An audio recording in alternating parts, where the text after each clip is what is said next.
मैं इस वक्त काशी हिंदू विश्वविद्यालय के धर्म विज्ञान संकाय में हूँ। वो विभाग जहाँ धर्म की सबसे बड़ी चर्चा होती है, वो विभाग जहाँ से धर्म के शास्त्र के जो नियम हैं उसको तय किया जाता है, और न केवल तय बल्कि वहाँ पर देश और दुनिया के लाखों विद्यार्थी पढ़ाई भी करते हैं। हमारे साथ ज्योतिष विभाग के विभागाध्यक्ष प्रोफेसर सदगुण त्रिपाठी जी हैं। गुरु जी, एक बार इटावा के मसला आप सुनते बनी कि वहाँ पर एक समाज के व्यक्ति द्वारा कथा करे, उसके बाद फिर विवाद हो गया। का लगत हो कब कथा करनी जानी चाहिए या ना करे के चाहिए? देखिए, हर कार्य करने की सनातन परंपरा में एक प्रविधि है, एक नियम है।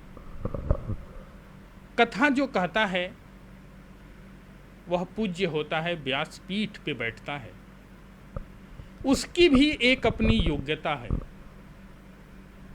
चलिए, ये न केन प्रकारेण अगर योग्यता हासिल कर लिया, और बड़ी विचित्र है, हमारे यहाँ देखिए संस्कृत वांग्मय में अध्यात्म सामान्य रूप से नहीं जाना जाता है।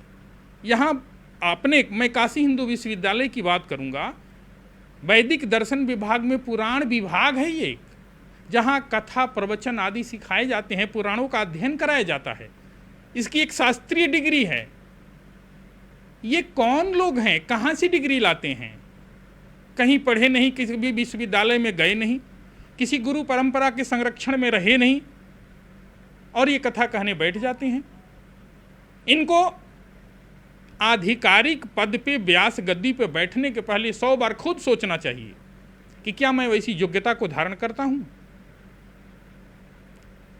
हम जाति के बंधन में बंध जाते हैं।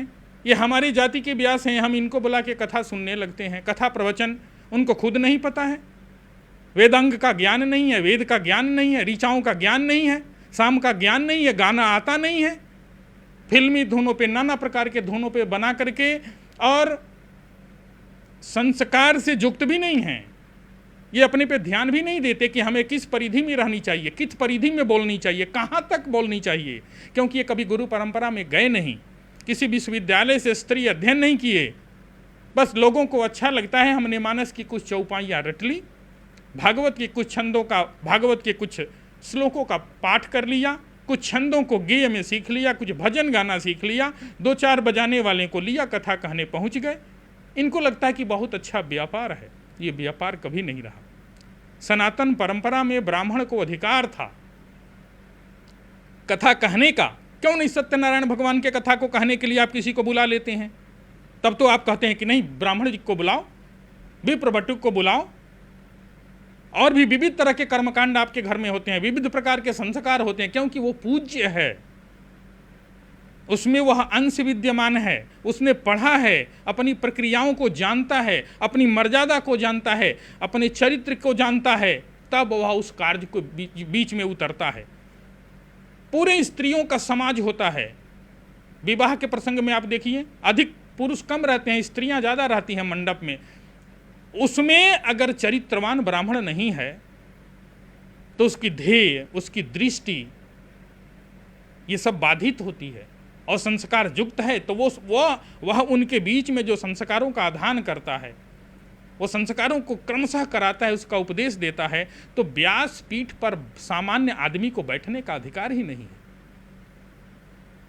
कहीं से आपकी योग्यता हो, आप किसी गुरु परंपरा से पढ़े हुए हों, आप ब्राह्मण हों, आप कुलीन हों, आप चरित्रवान हों, ज्ञानवान हों, कहीं विश्वविद्यालय से आपने डिग्री ली है पुराण शास्त्र की, तो आप बैठ करके कथा का अभ्यास करें, भगवत नाम कीर्तन करें।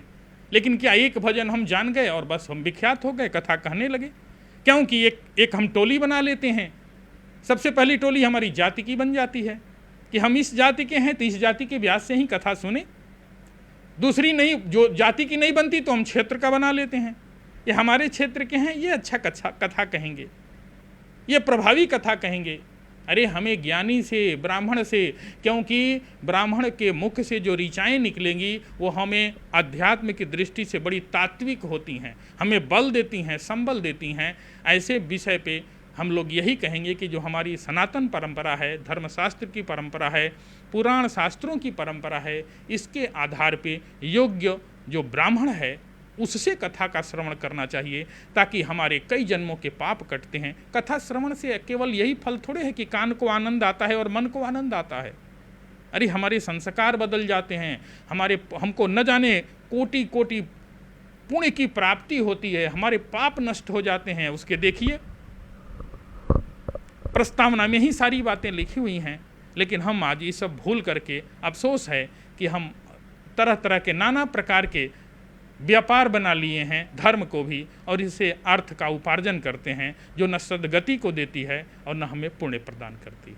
तो आप पूछ रहे मेरे साथ प्रोफेसर सदगुण त्रिपाठी थे, जो बीएचयू धर्म विज्ञान संकाय में ज्योतिष विभाग के विभागाध्यक्ष हैं। उनका साफ तौर पर कहना है कि धर्म को भी अब व्यापार बना लिया गया है और हर चीज़ को अब जाति से जोड़ दिया गया है। लेकिन शास्त्रों की, धर्म की, वैदिक परंपरा एक उसका नियम है, अपनी एक उसकी मर्यादा है, और इसी मर्यादा में कथा करनी चाहिए। सिर्फ चंद दोहे याद कर लेने से आप कथा कहने के हकदार नहीं हो जाते। व्यासपीठ की अपनी मर्यादा होती है।